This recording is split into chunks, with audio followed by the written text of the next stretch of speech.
Welcome to MJ shakes English academy. विद्यार्थी मित्रांनो, मागच्या लेक्चरमध्ये आपण 9वा नियम घेतला होता. या लेक्चरमध्ये आपण पुढील नियम घेणार आहोत. तर बघूया पुढील नियम काय आहे तो. नियम क्रमांक 10, रूल नंबर 10. वनची षष्ठी विभक्ती वन्स अशी असते तर रिफ्लेक्सिव्ह वन सेल्फ अशी असते. बघा, वनची षष्ठी विभक्ती वन्स. आता तुम्हाला प्रथमा विभक्ती, द्वितीय विभक्ती, षष्ठी विभक्ती हे माहिती आहे. प्रथमा विभक्ती कर्त्याची असते, द्वितीय विभक्ती कर्माची असते आणि जिथे पोझिशन येतं, जिथे चा, ची, चे असा संबंध येतो तिथे आपण पॉझिटिव्ह केस वापरतो, म्हणजे आपण मालकी दर्शवतो. मग वन हे इंडेफिनिट प्रोनाउन आहे, त्याची षष्ठी विभक्ती येते वन्स. वन काय आहे? इंडेफिनिट प्रोनाउन, अनिश्चित सर्वनाम आहे, त्याची षष्ठी विभक्ती काय? वन्स. व रिफ्लेक्सिव्ह केस काय आहे? One self.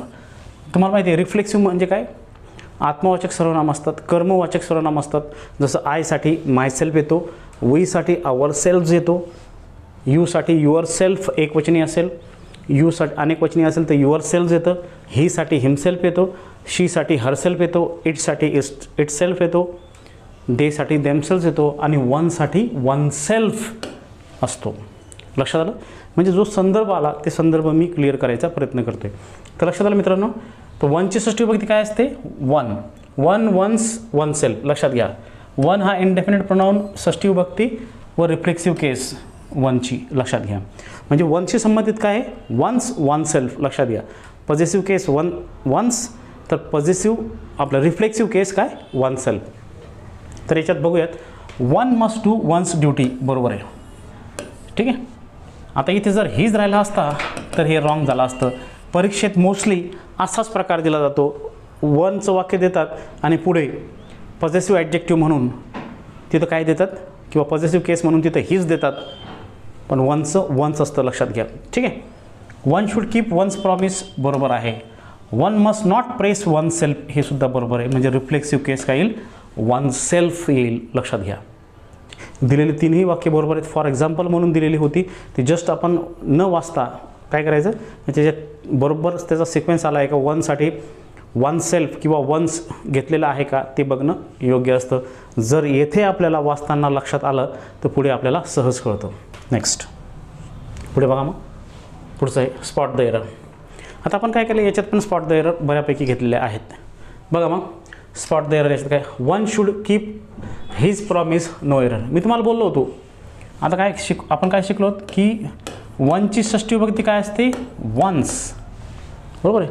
कधी कधी आयोग तुम्हाला चुकून असा शब्द देतो वन्स, कधी कधी आयोग तिथे देअर देतो, कधी कधी आयोग तिथे हीज देतो, कधी कधी आयोग तिथे हर देखील देतो. लक्षात घ्या, पण वनसाठी काय यायला पाहिजे? वन्स. लक्षात घ्या, हे बाकीचे सगळे काय आहेत? चुकीचे आहेत. लक्षात घ्या, ठीक आहे ना.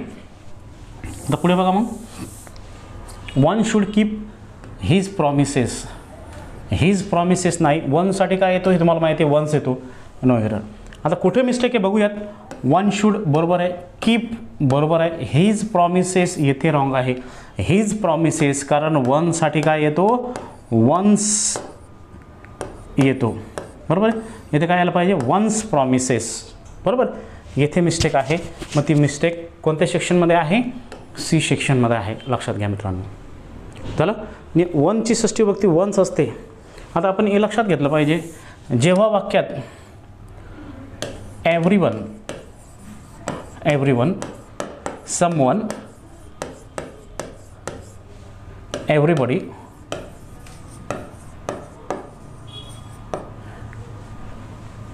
somebody, anyone, anybody,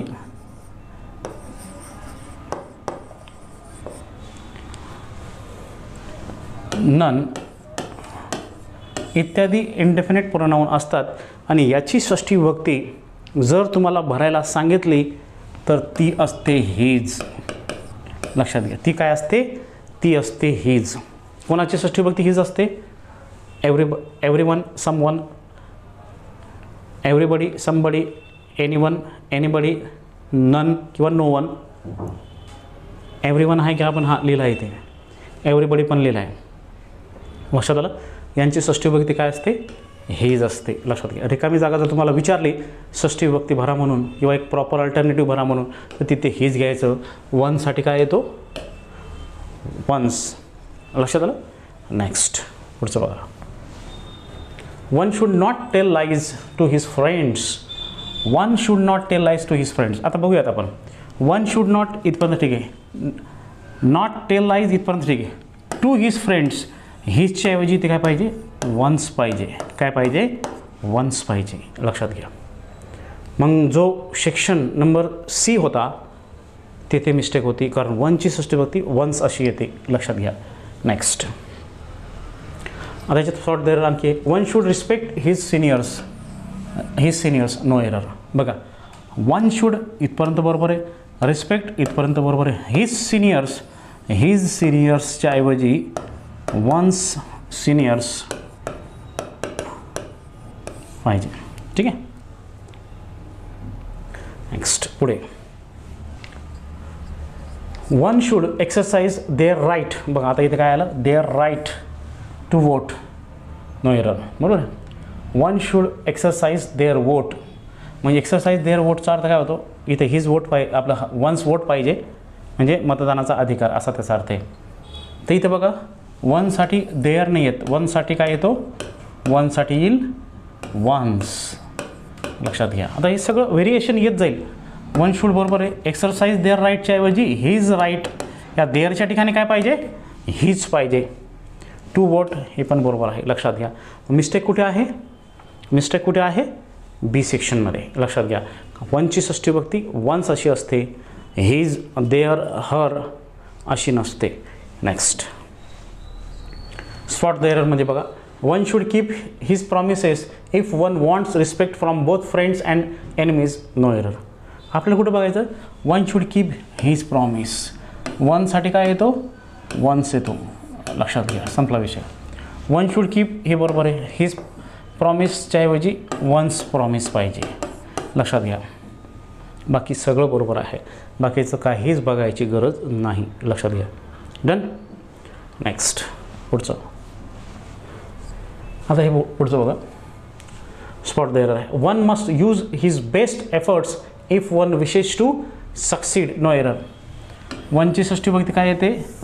वनची षष्ठी विभक्ती येते वन्स. परंतु इथं काय आलं आहे? इथं आलं आहे हिज म्हणून हे वाक्य चुकलं. म्हणजे पहिल्यामध्येच मिस्टेक आहे. इथं हिजच्या ऐवजी काय पाहिजे? वन्स. काय पाहिजे?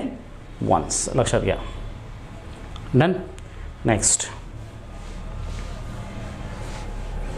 One should make his best efforts to. हे झालं ना आपलं? जस्ट झालं आता हे. पुढचं. One should look for his own faults first and then those of others. ठीक आहे. आता याच्यात बघा वन्ससाठी काय यायला पाहिजे? वन्स यायला पाहिजे. इथे काय पाहिजे? वन्स पाहिजे. ठीक आहे. One should look for his own faults. ठीक आहे. हिजच्या ऐवजी काय पाहिजे? वन्स पाहिजे. लक्षात घ्या. ठीक आहे. नेक्स्ट पुढे. स्पॉट द एररमध्ये बघा. One should be true to one's words in order to earn good name and fame in the life. No error. One should be true to one's words. इथे बघा आता कुठे चुकलं आहे? वन्स आता इथे जरी असलं तरी या वाक्यात काहीतरी डिफरंट आलं आहे. Once words. वर्ड म्हणजे शब्द, याला प्रॉमिस म्हणतात. येथे चुकलं आहे. बघा वन्स वर्ड्स हे चुकलं आहे. लक्षात घ्या. वन्स ये कुठे मिस्टेक आहे माहिती आहे का? वर्ड्समध्ये मिस्टेक आहे. कुठे मिस्टेक आहे? वर्ड्समध्ये. इथे काय पाहिजे? One's word. आपण one should keep one's promise म्हणजेच one should keep one's word not words. लक्षात घ्या. तो वर्ड म्हणजे काय असतो? प्रॉमिस असतो, वचन असतो. लक्षात घ्या. इथे वर्ड्सच्या ऐवजी काय पाहिजे? वर्ड. लक्षात घ्या. डन. मग वनचं वन्स आलं आहे बरोबर. बरोबर ना. पुढे पुढचं. तर एक मिनिट पुढे बघा. One should always remember that it is his duty to help the weak and the poor. One should always remember that it is his duty वनसाठी काय पाहिजे, वन्स पाहिजे. काय पाहिजे, one should always remember that it is one's duty to help the weak and the poor. No error. कुठे mistake आहे मग, it is his duty, it is one's duty असं पाहिजे. झालं, लक्षात घ्या. नेक्स्ट, आता विद्यार्थी मित्रांनो, यामध्ये आपण क्वेश्चन बघणार आहोत, आयोगाने विचारलेले प्रश्न. अशी अपेक्षा करतो की ते जे एरर्स होते ते तुम्हाला सगळे कळले असतील. फक्त आपण काय लक्षात ठेवायचे आहे, वनसाठी वन्स लक्षात घ्या. रिफ्लेक्सिव्ह प्रोनाऊन रिफ्लेक्सिव्ह केस असेल तर वन सेल्फ, बरोबर आहे. आता मग हीज कोणासाठी वापरतात, मी तुम्हाला सांगितलं होतं. हीज कोणासाठी वापरतात, someone, no one, everyone, anyone, यासाठी हीज वापरतात. Somebody, nobody, everybody, anybody, none, यासाठी आपण काय वापरतो, हीज वापरतो. आणि वनसाठी काय वापरतो, वन्स वापरतो. आता आयोगाची वाक्य बघूया. ठीक आहे. Choose the correct sentences. Did you ask somebody to come. आता हे प्रश्नार्थी वाक्य बघा, म्हणजे त्याच्याशी संबंधित एक वाक्य जरी असेल तर ते आपण सगळे प्रश्न त्याच्यातले सगळे ऑप्शन्स आपण सॉल्व करणार आहेत. Don't worry. Did you ask somebody to come, हे वाक्य प्रश्नार्थी आहे. प्रश्नार्थी वाक्यात समबडीच्या ऐवजी एनीबडी वापरतात. लक्षात घ्या, काय वापरतात, एनीबडी. या समबडीची ती एनीबडी पाहिजे. Did you ask anybody to come, तू कोणाला विचारलं का यायचं असं. समबडी म्हणजे अर्थ सारखाच असतो, पण फरक काय, समबडी स्टेटमेंटसाठी असतो तर एनीबडी हा क्वेश्चन आणि निगेटिव्हसाठी असतो. लक्षात घ्या. ठीक आहे. मी ते समबडीच्या ऐवजी काय पाहिजे, एनीबडी पाहिजे. बीमध्ये बघा, one must not press one self. One must not press one self. वनची रिफ्लेक्सिव्ह केस वन सेल्फ येते, हे वाक्य बरोबर. पहिलं वाक्य चुकलं आहे, दुसरं बरोबर आहे. ठीक आहे. पहिलं वाक्य ए चुकलं होतं, बी बरोबर आहे. C, one cannot be too careful of his good name. वनसाठी वन्स ही षष्टी विभक्ती येते, परंतु इथे काय आलं आहे, ही झालं आहे. बघा, त्या एरर्स जर आपण प्रॉपरली केल्या ना मित्रांनो, वाक्य कसंही राहते, इमिजिएट तुम्हाला सॉल्व करता येतं. लक्षात आलं.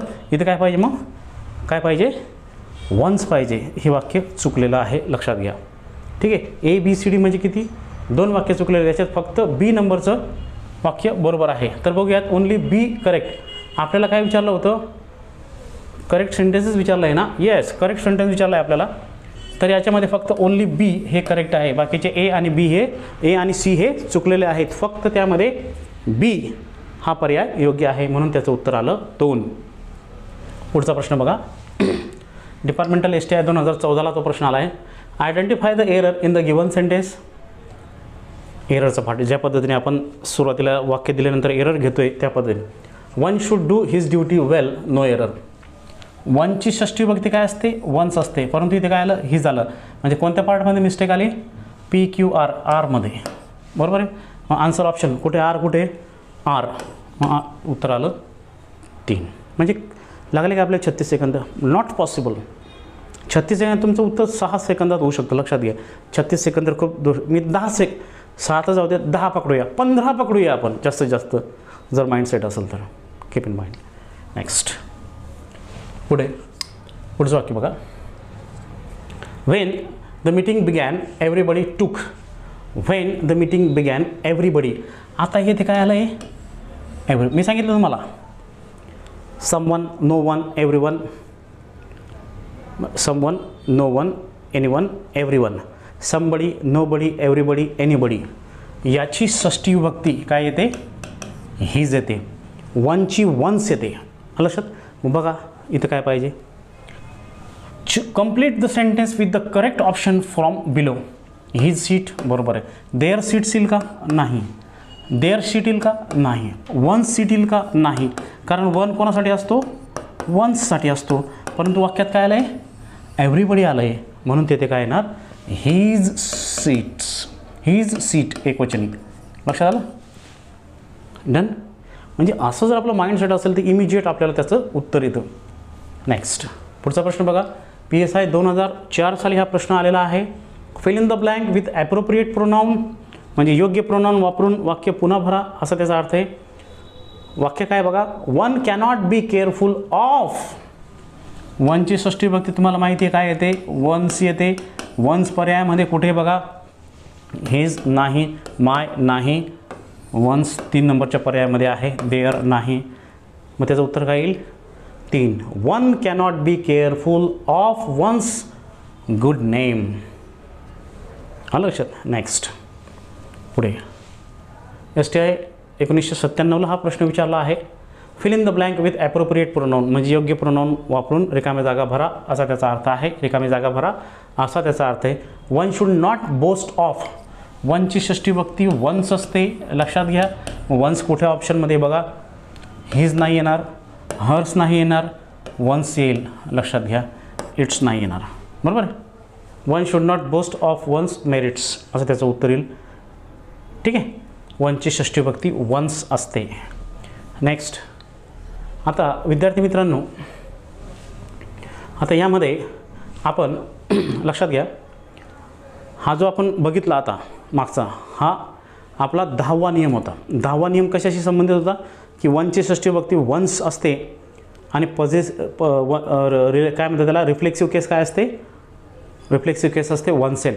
तसेच someone, no one, everyone, anyone, somebody, nobody, anybody, everybody ची षष्टी विभक्ती असते हीज. हा आपण नियम बघितला. त्या नियमावर आपण आयोगाने विचारलेले प्रश्न आणि 10 ते 12 एरर्स बघितलेत. तुम्हाला तो नियम व्यवस्थित कळला असेल. आता आपण पुढील नियम घेत आहोत. जो नियम आहे रूल नंबर 11. हा नियम काय म्हणतो आहे बघा, पॉझिटिव्ह केसनंतर नेहमी काय वापरला जातो, जिरंड वापरला जातो, बरोबर आहे. आता positive case my, our, your, his, her, their हे ना काय म्हणतो आपण, पॉझिटिव्ह ॲडजेक्टिव्ह देखील म्हणतो, बरोबर. आता परीक्षेत जिरंड आधी ऑब्जेक्टिव्ह केस दिली जाते, बरोबर आहे. आता सगळ्यात आधी तुम्हाला जिरंड म्हणजे काय हे कळायला पाहिजे. जिरंड म्हणजे काय, जेव्हा क्रियापदाला म्हणजे क्रियापदाच्या पहिल्या रूपाला ING प्रत्यय लावून, बरोबर आहे, तो जर वाक्यात नामाचं काम करत असेल, तो जर वाक्यात नामाचं काम करत असेल, अशा नामसदृश शब्दाला आपण जिरंड म्हणतो. त्याला मराठीत कृदंत म्हणतात. आणि जिरंड हा वाक्यात नेहमी कसलं काम करतो, नाऊनचं काम करतो. आता तुम्हाला माहिती आहे वाक्यात या जगात कर्ता आणि कर्म म्हणून येण्याचा अधिकार हा नामाचाच असतो. म्हणजे नामाच्या इक्विव्हॅलेंट जे शब्द येतात, नामाच्या इक्विव्हॅलेंट म्हणजे नामाच्या समान जे शब्द येतात. आता नामाच्या समान काय काय येतं, नाऊन आला, प्रोनाऊन आला, बरोबर आहे, इन्फिनिटिव्ह आला, जिरंड आला, नाऊन क्लॉज आला, नाऊन फ्रेज आली, बरोबर आहे, कंपाऊंड नाऊन आला, बरोबर. ही सगळी घटक वाक्याचा कर्ता आणि कर्म म्हणून काम करतात, लक्षात आलं. म्हणून जिरंड देखील वाक्यात नामाचं काम करतो. आणि जिरंड हा आपल्यासोबत ING प्रत्यय घेतो. म्हणजे V1ला जर ING प्रत्यय लागला आणि तो जर वाक्यात नामाचं काम करत असेल तर तो असतो जिरंड. जिरंड आणि पार्टिसिपलमध्ये फरक असतो. म्हणून जिरंडला आपण काय म्हणतो, verbal noun.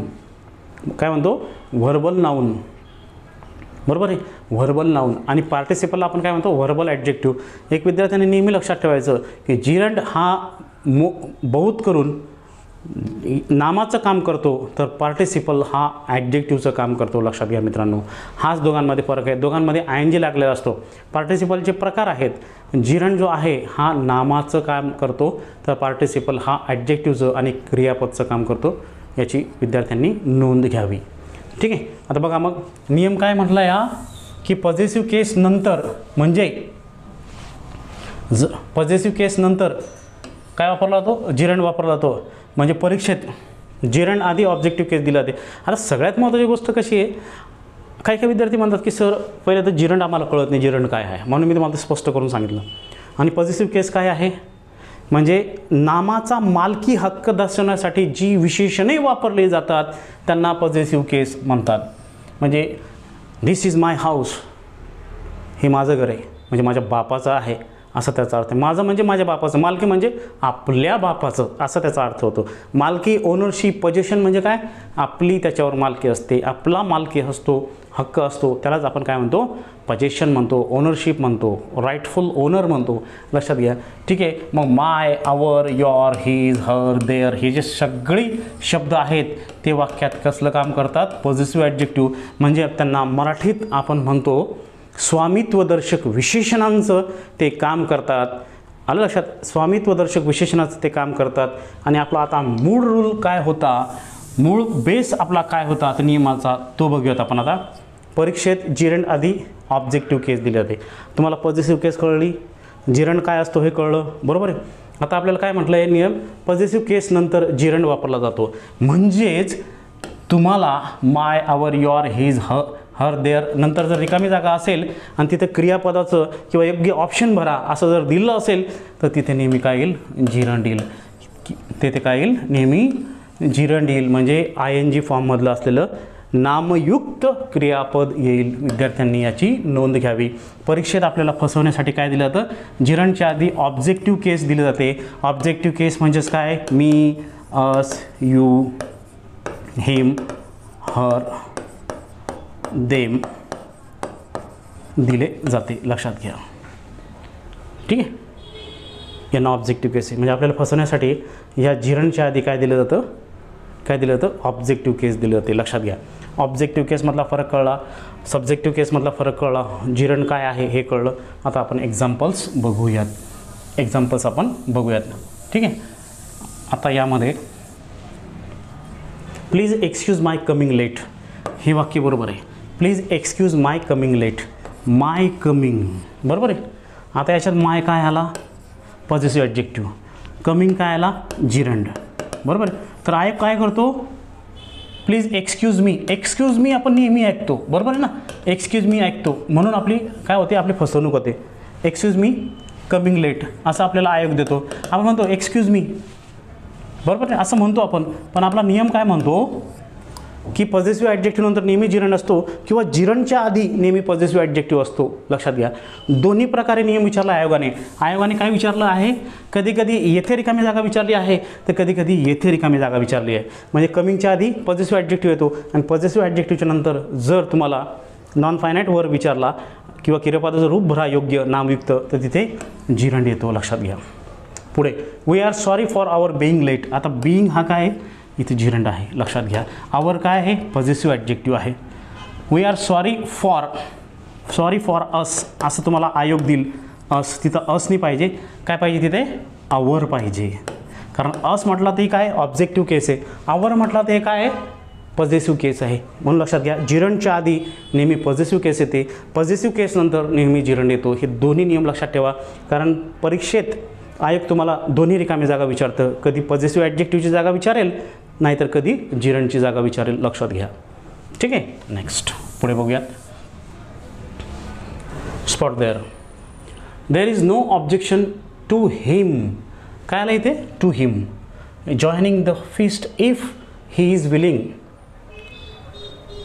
If to share the expenses, no error. आता आपण काय म्हटलं आहे,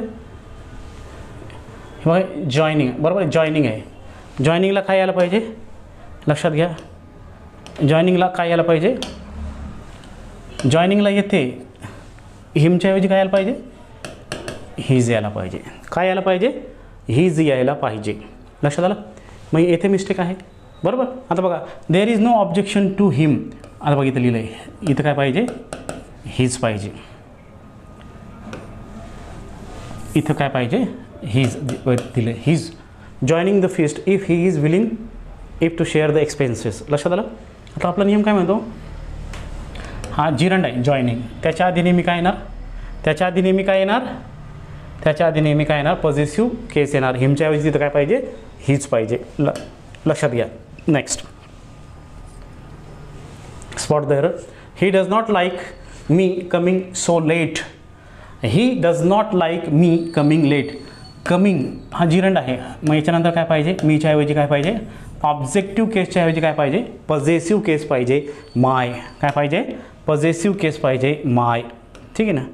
लक्षात घ्या. मग कुठे मिस्टेक आहे बघा, ही डज नॉट लाईक इथपर्यंत ठीक आहे. मीच्या ऐवजी काय पाहिजे माय, कारण कमिंग हा काय आहे, कमिंग हा काय जिरंड आहे आणि जिरंडच्या आधी नेहमी पॉझेसिव्ह केस येते. My, our, your, his, her, their etcetera. ठीक आहे. नेक्स्ट आता याच्यात परत आहे बघा, स्पॉट द एरर आहे. She insisted on him going there immediately. Going, she insisted on, आता हिमच्या ऐवजी काय पाहिजे हिज, कारण गोईंग हा जिरंड आहे, त्याच्या आधी काय पाहिजे पॉझेसिव्ह केस पाहिजे. पण तिथं काय दिले, तिथं काय दिले हिम दिलेला आहे, लक्षात घ्या. ठीक आहे. तर यामध्ये बघा येथे मिस्टेक आहे बघा, त्या हिमच्या ऐवजी हिज पाहिजे.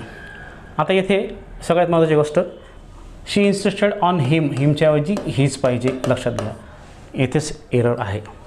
Next, the fact of me being a stranger does not excuse his conduct. No error. The fact of being, the fact of काय लिहिते, the fact of my being a stranger, इथं positive adjective नाही, positive पाहिजे objective नाही. मीच्या ऐवजी काय पाहिजे माय पाहिजे. द फॅक्ट ऑफ मी, मीच्या ऐवजी काय पाहिजे माय पाहिजे, लक्षात घ्या. मग येथे मिस्टेक आहे, बाकीचे बरोबर आहेत. लक्षात आलं. म्हणजे आपण फोकस, आपला प्रॉपर फोकस कुठे पाहिजे, आपला प्रॉपर फोकस हा पाहिजे कुठे, त्या बरोबर जो रूल आहे आपला. आपण काय रूल शिकलो की जिरंडच्या आधी नेहमी पॉझिटिव्ह केस येते, पॉझिटिव्ह केस नंतर नेहमी जिरंड येतो, लक्षात घ्या. ठीक आहे. कधी कधी आयोग काय करेल, इथं माय दिल आणि इथे काय दिल टू बी दिल, इथं काय देईल टू बी दिल, बरोबर आहे. कधी कधी बीन दिल, लक्षात घ्या.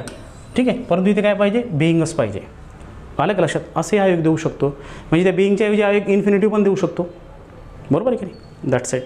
नेक्स्ट प्रश्न विचारला आहे ते बघूया. आता डिपार्टमेंटल PSI 2013ला यावर आयोगाने प्रश्न विचारला आहे, तो बघूयात आपण. Use the correct form of verb given in the bracket. Use the correct form of verb given in the bracket. Do you mind his dash dash to your house. आता मी तुम्हाला सांगितलं होतं, आयोग तुम्हाला कसा प्रश्न विचारेल, कधी रिकामी जागा जिरंड भरण्यासाठी देईल, तर कधी रिकामी जागा पॉझिटिव्ह ॲडजेक्टिव्ह भरण्यासाठी देईल. तर आयोगाने इथं काय केलं आहे, हिज नंतर म्हणजे पॉझिटिव्ह ॲडजेक्टिव्ह नंतर जिरंड येतो, जिरंडच्या आधी पॉझिटिव्ह ॲडजेक्टिव्ह येतो. आयोगाने येथे पॉझिटिव्ह ॲडजेक्टिव्ह नंतर व्हर्ब भरा म्हणून विचारला आहे. तर पॉझिटिव्ह ॲडजेक्टिव्ह नंतर जर व्हर्ब भरायला सांगितलं तर तो व्हर्ब येतो जिरंड फॉर्ममध्ये. जिरंड मी तुम्हाला सांगितलं की जिरंड वाक्यात कसलं काम करतो, व्हर्बल नाऊनचं काम करतो, म्हणजेच नाऊनचं काम करतो, लक्षात घ्या. मग येथे जिथे ING प्रत्यय लागलेलं क्रियापद असेल तेच तुमचं उत्तर बरोबर असेल. मग ING प्रत्यय लागलेलं क्रियापद कोणतं आहे, कम. याला बेअर इन्फिनिटिव्ह म्हणतात, क्रियापदचं पहिलं रूप हे येणार नाही. दुसरं जे कम्स आहे याला क्रियापदाचं पाचवं रूप म्हणतात. इंग्रजीमध्ये ज्या क्रियापदांना SES प्रत्यय लागतो ते क्रियापदाचे पाचवे रूप असतात, अगोदरच्या लेक्चरमध्ये आपण बघितलं. आता कमिंग या वाक्यात काय आलं आहे, कमिंग या वाक्यात जिरंड म्हणून आपल्याला घ्यायचं आहे. जर ह्या कमिंगच्या आधी जर सहाय्यकारी क्रियापद राहिलं असतं तर कमिंग हा व्हर्ब म्हणून आला असता. पण कमिंगच्या आधी जर कोणतंच सहाय्यकारी क्रियापद येत नसेल तर कमिंग त्या वाक्यात जिरंड असतो, लक्षात घ्या. जिरंड हा एक व्हर्बचाच फॉर्म असतो जो कसलं काम करतो, नाऊनचं काम करतो, म्हणून त्याला व्हर्बल नाऊन क्रियापदयुक्त नाम असं म्हणतात. तर लक्षात घ्या मित्रांनो, येथे हे ऑप्शन बरोबर येईल. टू कम हा इन्फिनिटिव्ह आहे, हा देखील येणार नाही. इन्फिनिटिव्ह देखील जिरंडप्रमाणेच काम करतो. जिरंड जसं नामाचं काम करतो ING प्रत्यय घेऊन, तसाच क्रियापदाच्या पहिल्या रूपाला टू प्रत्यय लावल्यानंतर जेव्हा तो वाक्यात नाऊनचं काम करतो तेव्हा तो असतो इन्फिनिटिव्ह. हा फरक आहे मित्रांनो. तर आपलं उत्तर तुमच्या लक्षात आलं असेल. तर बघा की पॉझिटिव्ह ॲडजेक्टिव्ह नंतर जिरंड येतं, म्हणजे इथंच कमिंग येईल. कधी कधी हाच प्रश्न तुम्हाला कसं विचारायला माहिती आहे का, डू यू माइंड. आता हाच प्रश्न तुम्हाला दुसऱ्या पद्धतीने पण देण्याचा चान्सेस आहेत. कसं देऊ शकतो, do you mind dash dash coming to your house, असा सुद्धा तुम्हाला प्रश्न देऊ शकतो. तर त्यावेळेस तुम्हाला काय करेल, इथं कम नाही राहणार. इथं तुम्हाला काय म्हणेल, पहिले तुम्हाला देईल ही, तुम्हाला देईल इथे ही, इथे तुम्हाला देईल हीज, इथे आयोग तुम्हाला देईल हिम, इथे आयोग तुम्हाला देऊ शकतो, म्हणजे इथे पण आयोग तुम्हाला हेच देऊ शकतो, काय देअर किंवा हे देऊ शकतो. मी तिघी ऑप्शन एकच याच्यात तुम्हाला दिले, आयोग वेगवेगळ्या पद्धतीने तुम्हाला देऊ शकतो. तर ह्यावेळेस तिथं काय येऊ शकतं, पॉझिटिव्ह ॲडजेक्टिव्ह असतील, डू यू माइंड हीज, इथं काय येईल, do you mind his coming to your house, असंच त्याचं उत्तर येईल. तर विद्यार्थी मित्रांनो लक्षात घ्या, एकच प्रश्न वेगळ्या पद्धतीने सुद्धा आयोग विचारू शकतो आणि विचारले आहेत तर आपण या पद्धतीने याचं करू शकतो. नेक्स्ट, तर विद्यार्थी मित्रांनो यामध्ये हा एक प्रश्न होता. तर आपला जो रूल नंबर 11 होता, जो रूल नंबर 11 आहे हा जो होता कशावर होता, पॉझिटिव्ह ॲडजेक्टिव्ह आणि जिरंड किंवा जिरंड आणि पॉझिटिव्ह ॲडजेक्टिव्ह यावर होता. तर हे लेक्चर तुम्हाला व्यवस्थित कळलं असेल अशी अपेक्षा करतो. धन्यवाद.